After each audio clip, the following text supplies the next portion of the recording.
What is up guys, welcome back to the channel and welcome back to Gran Turismo 7. It's time to continue on with my update 1.52 car reviews. A big thanks to JRC who sent this one over pretty much instantly on the release date of update 1.52. Unfortunately, I've only just got around to building this vehicle over the last few days and I must say it's absolutely incredible.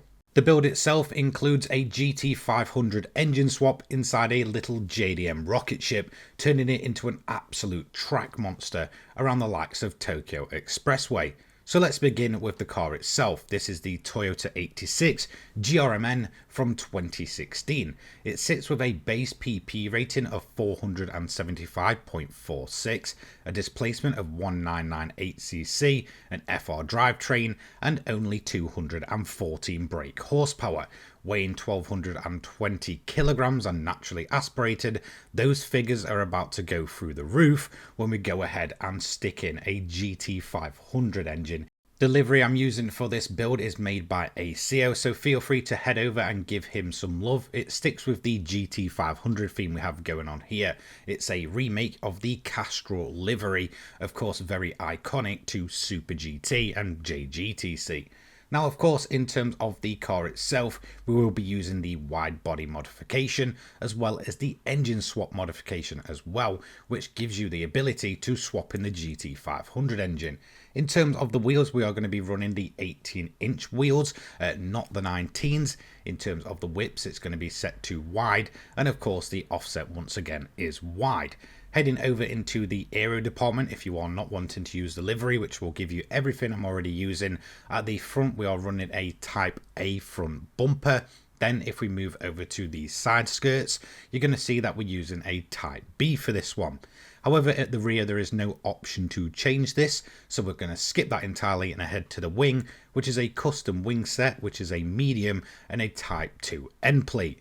Now, of course, in terms of additional modifications, we're going to head over to racing items, and we do also run a roll cage, which is the roll cage Type C. And that's going to be it for the body mods and aero. Onto the tuning sheet then, we are running the SC430 engine swap, of course from the SC430 GT500. In terms of the tyre compound, it is the Sports Hard for both. The suspension is fully customizable. The body height is 90 at the front and 105 at the rear. Anti-roll bar is 5 across for both, with the compression set to 30 across for both. I have made a few slight personal adjustments to this to tune it to my driving style.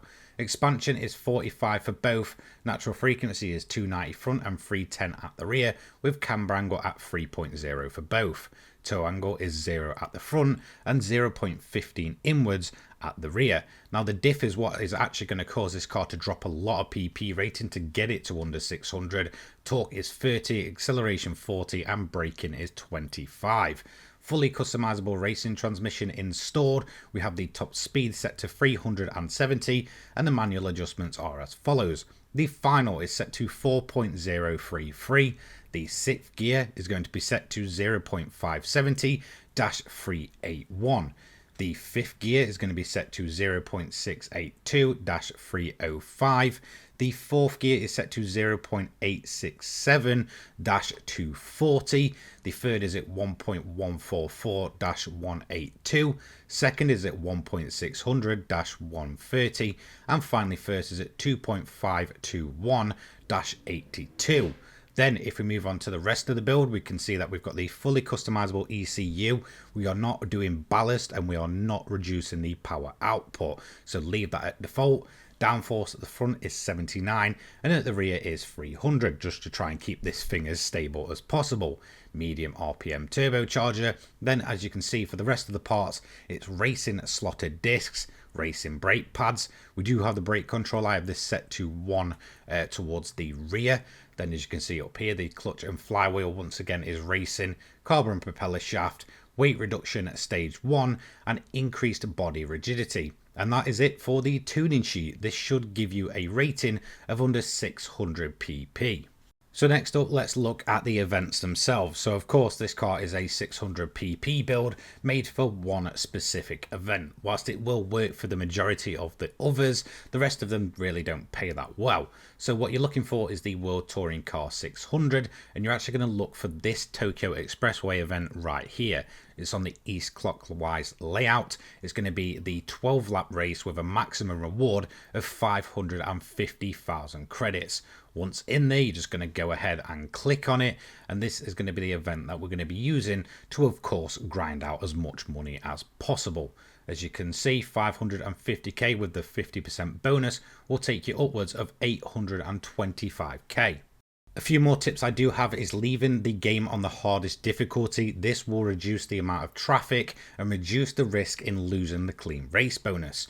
Also, in terms of your assists, I recommend running a manual transmission and traction control set to 1.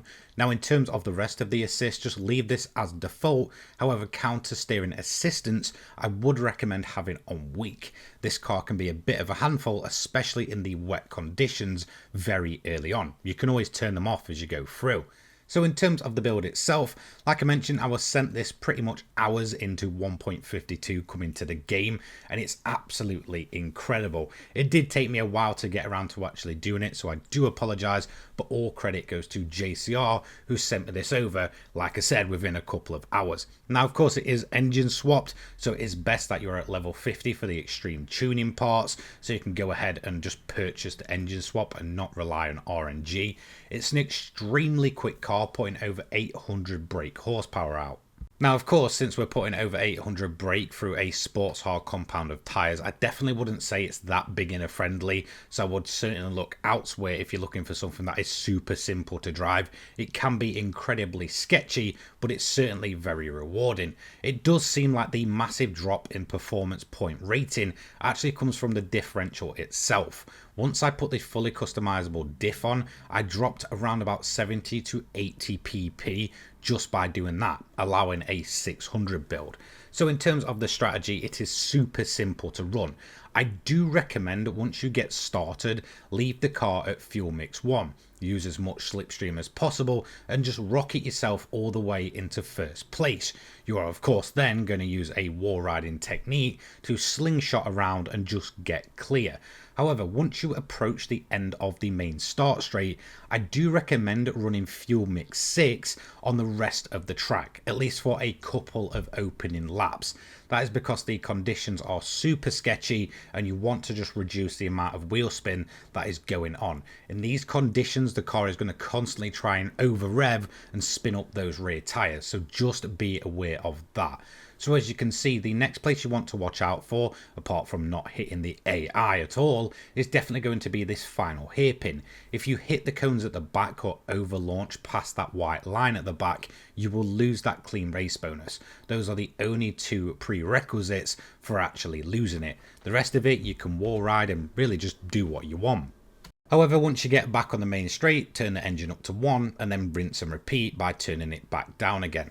However, once you get towards the end of lap 3 and you're about to go on to lap 4, turn the engine up to fuel mix 1 and at that point just leave it. This is when the track conditions start drying up in your favour and you can really just push the car to the maximum all the way to the end. You will have enough fuel running at fuel mix 1 for the rest of the race, and of course the wheel spin should be much more reduced once the conditions get better. As you get deeper into the race, you're probably going to run into the AI. Although we're running them at hard, this car is just so quick that it is going to catch them at some point. Just be aware that they might start slowing down some of your lap times. It's unfortunate, but you do want to get around them cleanly, as more often than not, any contact with the AI at all will lose that 50% bonus, even if you're lapping them. It does seem hit or miss, but it's just not worth the risk. However, don't worry too much. After a couple of laps of starting to see the AI, you should be around them again, and since they have to pit and we don't, a lot of the overtaking can be done once they dive in for pit stops. At that point, just go to the end, finish up your 12 laps, and you are done and dusted nice and easy without having to stop yourself. Overall, my time definitely wasn't the best that I've done so far, but a time of 24 minutes 41 seconds 0.156 with an overlap of every single car on grid and a fastest lap of around about 2 minutes dead was absolutely awesome. It's great to see that cars like this are still possible after the 1.49 physics update. Of course, you will just go through this screen, go through the payout, and then just rinse and repeat. And in terms of that payout, it's 825k every 24 minutes or so, allowing you to absolutely grind away for as much cash as possible. So a big thank you to JCR who sent this on day one of 1.52. It's an incredible build, and I do apologize that it took me a while to get around to it, but this is certainly one you want to be checking out. Again, it might not be the most beginner friendly vehicle, but when it comes to grinding cash quickly, it's great to see that engine swap glitches absolutely still thrive. Anyway, thank you so much for watching, and a big thank you to all my channel members. Take care guys, peace.